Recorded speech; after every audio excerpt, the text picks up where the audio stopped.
Voilà pourquoi Éphésiens dit quoi? Vous n'avez pas à lutter contre quoi? La chair, le sang, mais contre quoi? Les dominations, les autorités, les princes. Et puis quoi? Les esprits méchants dans les lieux célestes. Mais ça, vous savez que même les esprits méchants ne sont pas des démons. Les esprits méchants sont les esprits des hommes qui ont pactisé avec Satan et qui sont rentrés dans la dimension de démons en chair. Et c'est avec ces esprits-là que nos parents maintiennent le mystique de l'Afrique. C'est pourquoi vous avez remarqué qu'avant les cérémonies, pour avoir des pouvoirs et tout, ils font des libations. Dans d'autres cultures, ils vont d'abord au cimetière avant que la cérémonie ne s'ouvre. Pourquoi? Et vous avez remarqué que beaucoup de cimetières sont à l'entrée des villages. Parce que le cimetière, c'est le vrai village. En réalité, le propriétaire du village est le premier défunt. Le premier à avoir été enterré là, c'est le créateur du village. C'est sur lui que s'assoit la mystique du village. Et c'est la raison pour laquelle le premier mort sur la terre a été appelé Abel. Ce qui signifie esprit. Abel signifie souffle. Souffle qui parle de pneuma. Pneuma qui signifie esprit. Comment le premier mort est appelé esprit? Et tu remarques que tous nos villages appellent les esprits des morts. Et bizarrement, ça arrête la pluie. Ça veut dire que les morts ne sont pas morts. Celui qui est spirituel comprend que la mort, c'est la désactivation du corps. Mais c'est l'activation de l'esprit. La mort n'existe pas. Que ce soit au paradis ou en enfer, on ne meurt pas. Voilà pourquoi celui qui désobéit à Dieu va vivre dans le feu éternellement. Celui qui obéit à Dieu va vivre au paradis éternellement. Peu importe le quartier où tu es, c'est éternellement. Ça veut dire qu'en réalité, on ne meurt pas. Mais le corps s'éteint.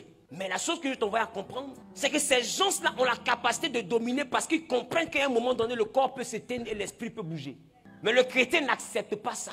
Oh, Ézéchiel a vécu ça. Il dit, et l'Éternel me transporta en esprit. Mais s'il est transporté en esprit, c'est qu'il est transporté par son esprit. C'est que son corps n'a pas bougé. C'est une dimension que Dieu n'ouvre pas à l'église parce que l'église n'est pas prête à accepter ça. Ce que tu n'acceptes pas, Dieu ne te donne pas. Est-ce que tu sais qu'à chaque fois que tu dors, tu voyages? Donc tu as peur de quoi? Plus à chaque fois que tu dors, tu sors. La preuve, dans ton sommeil, tu te retrouves au village. Pour d'autres, vous battez en rêve. On te tape, quand tu te réveilles, c'est enflé. Ça veut dire que sans le vouloir, tu es sorti. Bon, si tu sors de manière accidentelle, vaut mieux sortir de manière consciente. Là, au moins, tu peux te défendre. Parce que tu veux pas, tu as sorti. On a peur des choses qu'on vit déjà. Sauf que tu appelles ça le sommeil. Sinon, tu sors déjà. Et c'est parce que tu sors que la Bible dit que quand toi tu dors, c'est-à-dire que quand ton corps se repose et que tu sors, Dieu ne sommeille ni ne dort. Parce que c'est que quand tu sors, tu ne maîtrises pas. Quand tu te réveilles, il n'a pas besoin de veiller. Mais quand tu dors, il a besoin de veiller. Parce que c'est quand tu dors, tu es inconscient. Tu penses qu'on appelle ça rêve. Or, c'est la vraie vie. Donc lui, maintenant, il oublie d'être à côté de toi pour t'arracher de tout danger.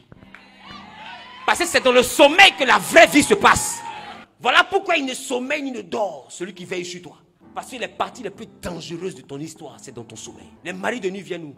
Dans ton sommeil. On te poursuit où? Dans ton sommeil. Les gens sont enchaînés où? Dans leur sommeil. Les gens t'attaquent à quel moment? Dans le sommeil. Dans le village, ils te regardent, ils ne parlent pas, rendez-vous la nuit. Quand tu dors, ils viennent. Donc le monde spirituel est dans le sommeil. Ah. Voilà pourquoi quand Jésus voit la mort de Lazare, il dit, il est mort, laissons dire, il n'est pas mort. Il dort. C'est-à-dire que son corps s'est désactivé, mais Lazare vit. Allons le réveiller. C'est pourquoi l'étymologie du mot résurrection n'a jamais été revenue d'entre les morts. Ressusciter signifie se lever de nouveau. C'est écrit dans la rousse, va voir. Pas me regarder comme si j'ai inventé. Ça veut dire que j'étais couché, quand je me lève, je ressuscite. Ça veut dire qu'à chaque fois que tu dors et que tu te lèves de nouveau, tu ressuscites. Voilà pourquoi les sages ont dit, dormir est naturel, mais se réveiller est divin. Parce que le réveil, c'est la résurrection. Donc ça veut dire qu'à chaque fois que tu dors, tu visites le monde des esprits. Et tu fais partie de tous ceux qui sont esprits. C'est pourquoi, quand tu dors, tu arrives à voir un parent qui est mort. Tu appelles ça l'esprit de mort. Au moins, j'appelle ça l'esprit du mort. L'esprit de mort est un démon, l'esprit du mort est un défunt. L'esprit du mort, c'est une personne qui n'a plus son corps. Maintenant, ma question, si les morts sont morts, comment Abel a réclamé vengeance? Si les morts sont morts, Abel ne peut pas parler. Mais Dieu dit, Caïn, où est ton frère? Il dit, je ne suis pas le gardien de mon frère. Il dit, mais le sang de ton frère crie jusqu'à moi. Or, le sang, c'est l'âme. L'âme, c'est la version immatérielle du corps matériel. Ça veut dire que quand tu as caché le corps, il y a un corps que tu ne peux pas cacher, c'est le corps immatériel. Ce corps immatériel est en train de me parler. C'est-à-dire que Abel réclame vengeance. Et deux fois, nous voyons ça dans nos funérailles. Le jeune a été tué, et puis il réclame vengeance. Il se plaint. On dit c'est un esprit de mort. Quelqu'un a été tué avant son temps, étouffé. Parce que j'ai envie de te dire, quand les gens meurent par sacrifice rituel, ils ne vont pas au ciel. Ils restent sur la terre pour servir la raison pour laquelle ils ont été sacrifiés. Et en réalité, c'est leur travail dans le monde spirituel qui envoie l'argent dans le monde physique. Donc ça les réduit en esclavage. Ton problème, c'est que tu refuses d'être spirituel. Mais tu dois. Parce que j'ai envie de te dire, le spirituel, c'est une affaire où si tu ne deviens pas spirituel, si tu ne rentres pas dans le spirituel rentre dans toi. Non, tu veux pas, on est dedans. On est déjà mouillé, on ne peut pas dire qu'on a froid. C'est déjà gâté, gâteau en même temps. Sauf que quand nous, on rentre dans le spirituel, nous ne sommes pas parrainés par un esprit humain, mais nous sommes parrainés par le chef des esprits. Le Saint-Esprit est celui-là qui a fait naître les autres esprits. Tous les esprits viennent du Saint-Esprit, sont nés du Saint-Esprit.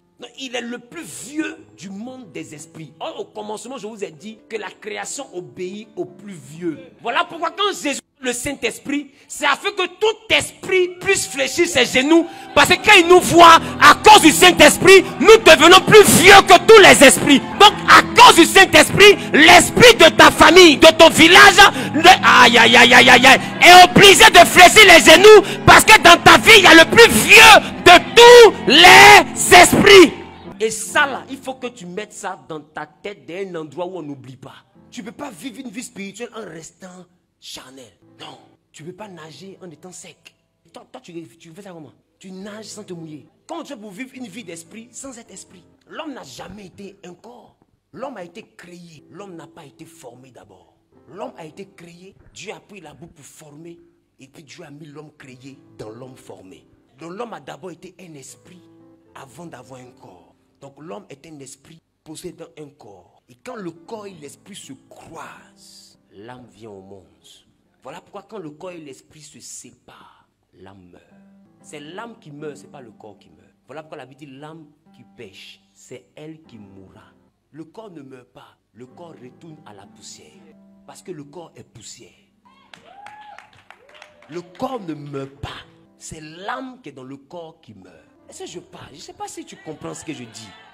Les hommes sur la terre ont 3 niveaux d'existence. Il y a le niveau d'existence de ceux qui ne sont pas nés. Il y a le niveau d'existence de ceux qui sont nés. Il y a le niveau d'existence de ceux qui sont morts. Voici les 3 niveaux d'existence. Mais depuis Genèse jusqu'à aujourd'hui, tous les morts, les vivants, les futurs natifs sont sur terre. Mais dans des quartiers différents. Sur la terre, sous la terre, nous sommes dans le séjour des morts. Le séjour des morts est sous la terre. Voilà pourquoi Jésus, pour descendre au séjour des morts, il fallait qu'on l'enterre. Il fallait qu'il rentre dans le sein de la terre. C'est là le séjour des morts. Et la nécromancienne, au temps de Saül, quand elle a invoqué le mort, elle a dit, je le vois monter. Mais sa face est la face d'un Dieu. Mais il montait. Maintenant ma question, si les morts sont morts, pourquoi l'onction prophétique de Samuel s'accomplit après la mort? Parce que Samuel a dit à Saül, tu m'as dérangé, alors demain tes fils et toi, vous allez me rejoindre. Et ça s'est accompli. Or la Bible dit, du vivant de Samuel, aucune de ses paroles n'est tombée par terre. C'est-à-dire que si la parole, après sa mort, n'est pas tombée par terre, c'est que la Bible considère qu'il était toujours vivant. Parce que la Bible dit de son vivant, aucune de ses paroles n'est tombée par terre. C'est-à-dire que tant que sa parole ne tombe pas par terre, c'est qu'il est encore de son vivant. C'est que s'il revient, qu'il donne une parole qui s'accomplit encore, c'est que Samuel est encore vivant. Donc les morts ne sont pas morts.